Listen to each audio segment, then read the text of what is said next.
What's up, Iceman?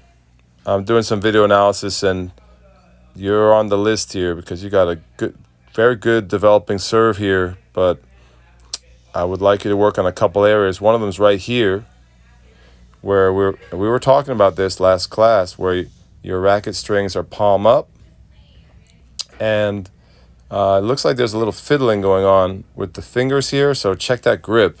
Make sure you have a good pro continental grip, as Pat Doherty calls it. And you don't want this forward entry. Sometimes, as Dr. Brian Gordon says, this forward entry can limit your max power, your acceleration. I think it has to do with the ability to maximally externally rotate the shoulder if you go down in front of your head like this. So ideally the racket will drop kind of back here. And so your racket is from the power position, which is a good power position. This is nice. This is nice. Maybe the elbow is just a touch high here. Still pretty good. Look at the eyes. This is great. And so this whole thing slides forward. This is from Dr. Brian Gordon's private research. It's not peer-reviewed research, but he's a really smart guy. And so I would trust him on this. You try to get that drop. I always wonder if it's sometimes based on the anatomy and physiology of the athlete, because some people have longer levers, and it would strike me that if you have a longer lever, you probably will have a slightly more forward racket drop position here, a forward position, than if you have shorter levers.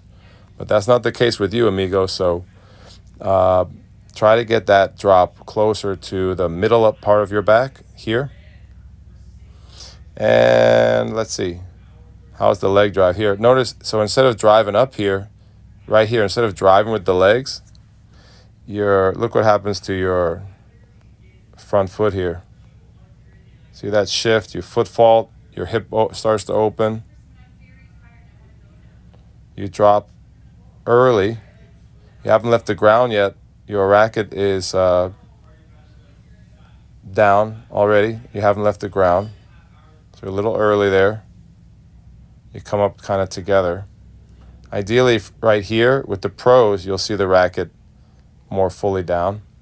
You'll see a more of a maximally externally rotated position, maximal external rotation. So the racket will be kind of like down here, and the energy from the legs firing upward will help to accelerate the racket to the ball.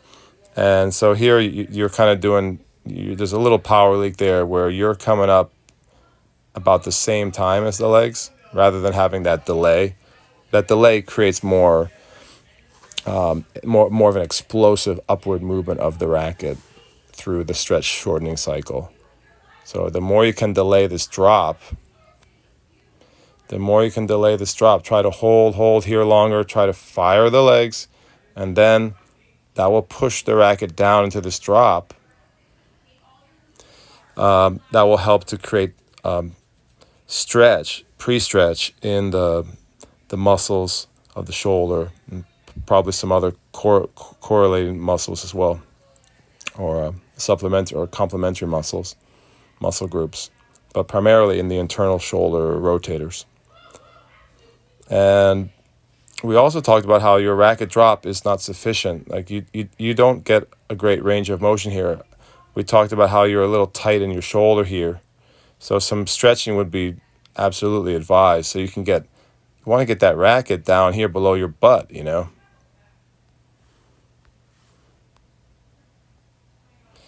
Look how you don't even get down past your waist. I just think that's more of a physiological issue, a mobility issue in your shoulder, scapular mobility, shoulder mobility. You got to really work on that. And that would increase your range, increase your ROM, and increase your ability to accelerate, because you have a longer runway upwards. So that's really important. At impact here, we talked about how you basically just keep a straight arm. There's not a lot of internal shoulder rotation and long axis pronation here. You'd like to get more of like this kind of look with the elbow high, your arms straight. You'd like to get a look kind of like the elbow bending like that and the racket pointing down, you know. So that's something to work on too. That indicates that you had really good forearm pronation and shoulder rotation, what Mark Kovacs calls long axis pronation, and that includes internal shoulder rotation. So this straight arm position is typically pointed out by most analysts and experts as indicating a slight power leak. Just coming down, down, down, rather than demonstrating more pronation there. This is a power serve too. This part's beautiful. We worked on this a lot. Look at this nice, great posture here. Great lower body split. I think is really important. And a really, really nice landing. Sometimes on the landing here, this is a good example here. You should basically stop your trunk rotation here, and you kind of slide to the side like this. Kind of slide that way. You can see that here. Watch this here. So you slide over there, and your body starts to rotate towards the far side, the far curve, the UTR sign over there. That is that sometimes gets much worse for you, and we've worked on that too. So ideally, just like to end up here with a basically front facing with the body, the body oriented towards the net and not kind of lurching to the side like this. See that there. So some good things to work on. You got a great serve here. You cleaned up this whole rhythm here. Used to have some rhythm issues here with the take-up. So the take-up's getting a lot better.